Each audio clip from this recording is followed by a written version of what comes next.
Bonjour, je suis Alizade Berthier, Paris 17e, qui est un restaurant qui accueille des personnes en situation de handicap et je vous amène le découvrir.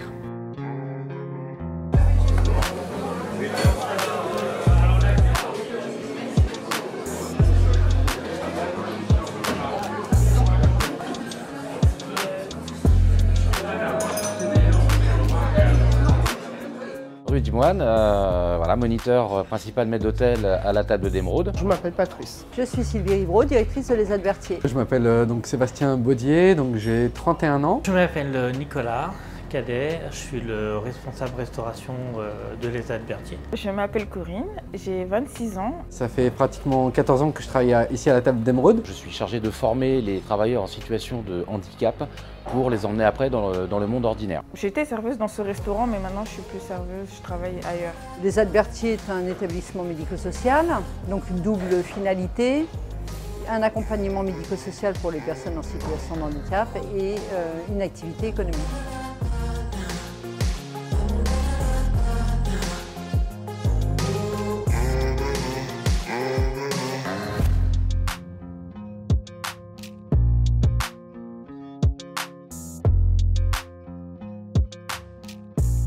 C'est un restaurant qui accueille tout public. On travaille énormément avec le tribunal qui est à côté. On a à peu près une douzaine de travailleurs sous handicap qui travaillent au restaurant, en salle, et une dizaine en cuisine. Nous sommes 2 formateurs, un en cuisine et un en salle. On accueille principalement des personnes en situation de handicap psy ou mental, déficience mentale, 151 travailleurs. C'est une maladie qui s'appelle l'autisme que j'ai depuis la naissance. Donc c'est des troubles assez, bon c'est pas des troubles graves mais c'est des troubles assez, je dirais, importants quand même. Parce que j'ai des petits troubles autistiques dans les mains, donc des fois je peux avoir les mains qui tremblent sans le vouloir. Et des fois je peux m'énerver pour un rien d'un coup.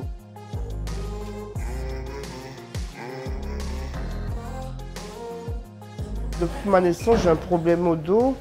J'ai une scoliose au final. J'ai une scoliose et mon dos me fait mal de temps en temps. Et voilà, un coup ça va, un coup ça va pas. Avant, j'avais pas confiance en moi, c'est ça. Et aussi, j'ai appris à m'affirmer, à affirmer mon caractère. C'est une dégénérescence que j'ai au cerveau depuis tout petit, voilà.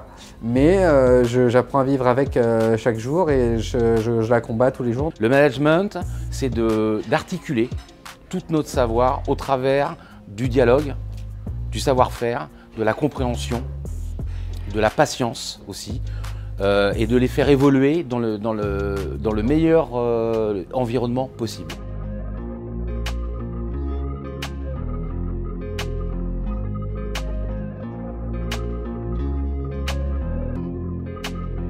Jusqu'à il y a quelques années, on était dans une logique d'insertion. On ménageait une place pour les personnes en situation de handicap et elles devaient se débrouiller pour occuper l'espace qu'on leur accordait. Aujourd'hui, on est dans des logiques d'inclusion où c'est nous, la société, qui devons nous adapter ou compenser le handicap pour les personnes.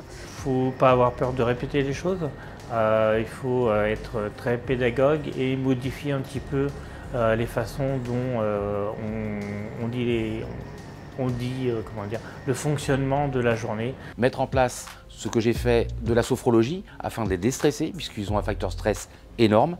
En fait, mon handicap, il va venir au moment où je vais stresser pendant le service. Et j'essaie justement de ne pas y penser, de mettre mon stress de côté en fait. Parce que mon maître d'hôtel m'a appris à surtout pas stresser pendant le service, à le mettre de côté et de travailler tout en avançant. Ici, dans cette table, on adapte le rythme pour les travailleurs. Chaque personne va accepter ou non la pression, qu'on les mette à travailler plus vite. Il y en a, il faut y aller doucement, il y en a, il faut au contraire les bousculer. Voilà, c'est vraiment une perception individuelle qu'il faut trouver. Donc ça passe par un dialogue, une bonne communication. Ça passe aussi pour des choses extrêmement, qu'on rend les choses simples, celles qui peuvent paraître compliquées. On leur enlève les obstacles parce que ce sont des personnes qui se sont créées beaucoup d'obstacles.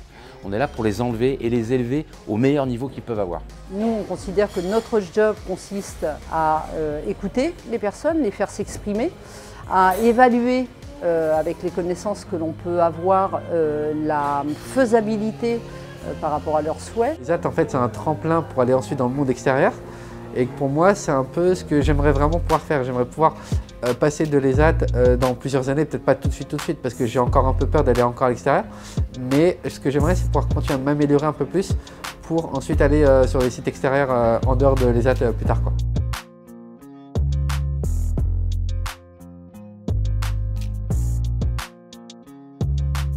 À partir du moment où il va maîtriser le service en salle au restaurant d'application, on va l'envoyer en stage et en mission dans des entreprises extérieures, mais accompagné par un moniteur de l'ESAT. Donc là, il va être dans un environnement professionnel qu'il connaît, accompagné par quelqu'un qu'il connaît, mais dans un environnement d'exercice qu'il ne connaît pas et avec des clients qu'il ne connaît pas. Il y a toujours une amélioration à avoir. Et on peut toujours aller plus loin avec eux, en fait c'est sans limite. Ils nous surprennent au fur et à mesure du temps. Le travail aussi, c'est de faire des ateliers mémotechniques le matin, de leur apprendre le métier avant que le client arrive. Sur lesquels on a des cours de français, histoire géo, mathématiques, des petits jeux de réflexion qui nous aident aussi. On a du mal à rentrer dans le milieu ordinaire à cause de notre problème. Et après, les stages, je trouve ça très bien parce que moi, moi j'aime bien. Mais j'ai déjà fait des stages au milieu ordinaire, mais ça n'a rien à voir avec le milieu protégé et tout. Ils n'ont pas été formés comme des professionnels, ils apprennent sur le tas. Et il y a des gestes qu'il faut leur montrer différemment pour qu'ils puissent y arriver.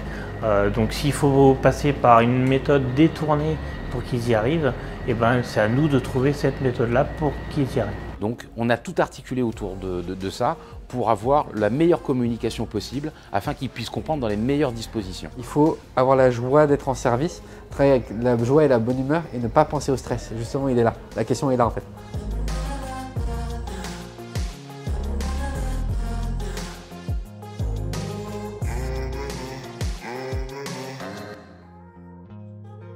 Toute personne qui souhaite en savoir plus peut entrer en contact avec nous, venir alors soit expérimenter en déjeunant ici, c'est très facile, et donc voir concrètement comment ça se passe et comment des personnes en situation de handicap peuvent monter en compétence au point de ne même plus montrer de signes de handicap. Et dans la promotion, on est dans l'inclusion, on est dans le développement aussi pour qu'on soit plus connu, pour que l'insertion se fasse dans les meilleures dispositions.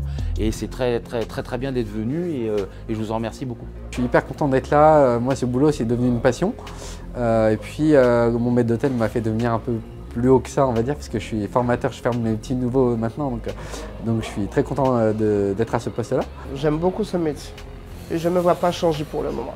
Ça fait 14 ans que je suis en poste ici et pour rien au monde je travaillerai en milieu ordinaire. Donc on ne révèle pas leur handicap, on révèle leur talent.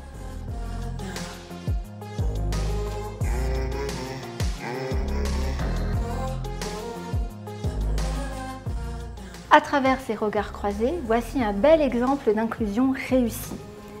Vous pourrez retrouver toutes mes vidéos sur ma chaîne YouTube.